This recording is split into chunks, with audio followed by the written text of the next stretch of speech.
back to our NCAA football win total series. I'm excited. We are moving on to the AAC and we are moving on to Army, the newest member of the AAC.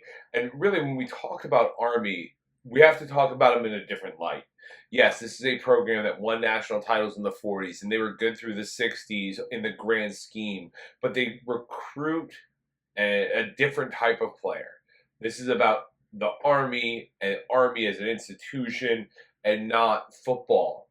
Football is a secondary thing for them, and that's okay. It's beautiful. So when we look at Army, we're looking at what they can be in the grand scheme of things and what they are to the Commander-in-Chief trophy. You know, the trophy between Air Force, Army, and Navy. Army has it right now. They won it in 2023. They also won it in 2021 and 2020. But we look at Army, and we've seen success recently. They missed a bowl game again last year. Their second year in a row they've missed one. But before that, they had made 5 bowls in 6 years under Jeff Monken. Jeff Monken now enters his 11th year as the head coach there, and he's done a great job. He had Army ranked 19th in 2018, 22nd in 2020, and I mean, this would be a bowl team the last 2 years had it not been for they play Navy later by the time that the bowls are already put out. Speaking of that, let's look at 2023. At Louisiana Monroe, week 1, they lose. Then they beat Delaware State, and then they upset UTSA on the road. Things go haywire from there, though. They lose at Syracuse, against Boston College, against Troy, at LSU, and against UMass, and a huge losing streak.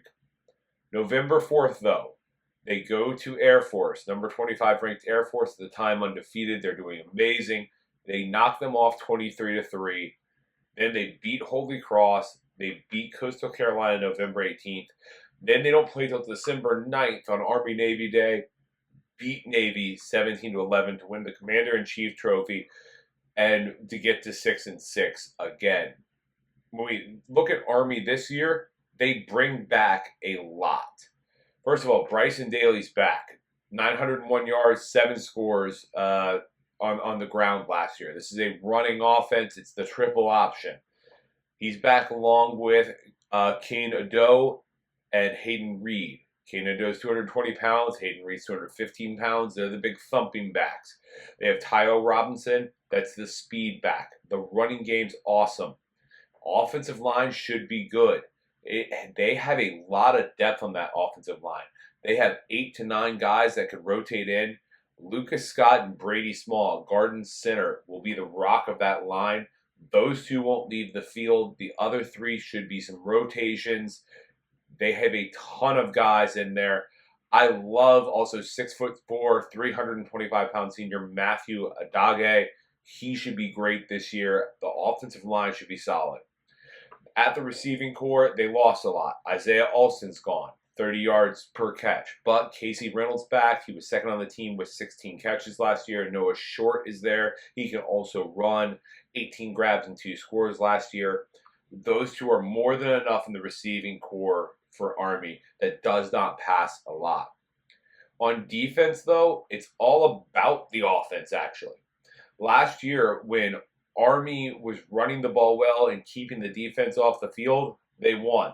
When they weren't running the ball well, they lost because the defense was on the field. We look at the offensive line. It's going to be a rotation this year. It's going to be led by Kyle Lewis to be in the inside. They have to replace one of the other inside men and both outside guys on the line. Caleb Fortner's back at linebacker. He's your statistical star. I don't think is the best linebacker. That's Leo Lowen. Problem is 9 of the top 11 tacklers are gone. So the pressure's going to be on to replace that this year. The secondary, Max Diademico and Casey Larkin are both back at safety. They are great safeties. They do need 2 new corners to get some interceptions. 7 of the 9 interceptions from last year are gone. They need some turnovers. The biggest key for Army this year is going to be to churn the clock.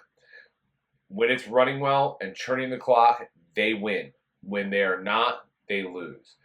The Air Force game's the best example of that. They controlled the time of possession, they controlled the ball, and they pulled off an upset. When we look at the schedule this year, We start out August 30th against Lehigh. That should be a win. They're on the road September 7th against Florida Atlantic, a conference opponent. That will probably be a loss. And then they have their first bye. Rice September 21st, September 26th at Temple, and October 5th at Tulsa, October 12th at UAB. That could be a huge winning streak. I think they're at least going to get 2, most likely 3, and there's the possibility of all 4 of those being wins for Army.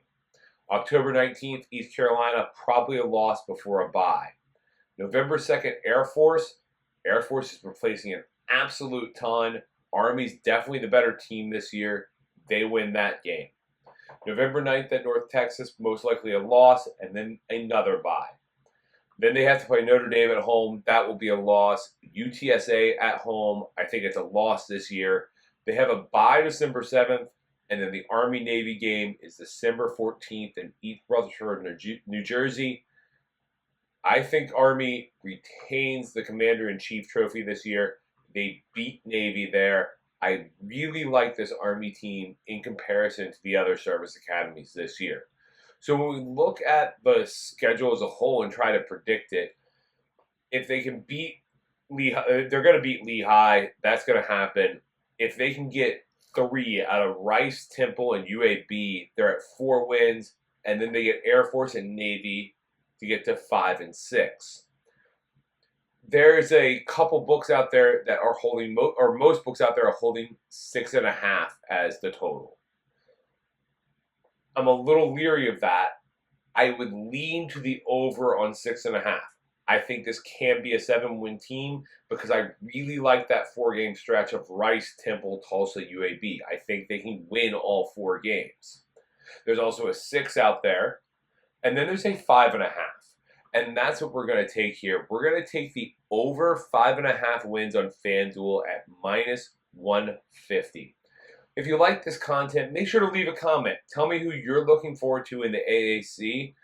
Make sure to follow us, share us with your friends, and we'll see you next time.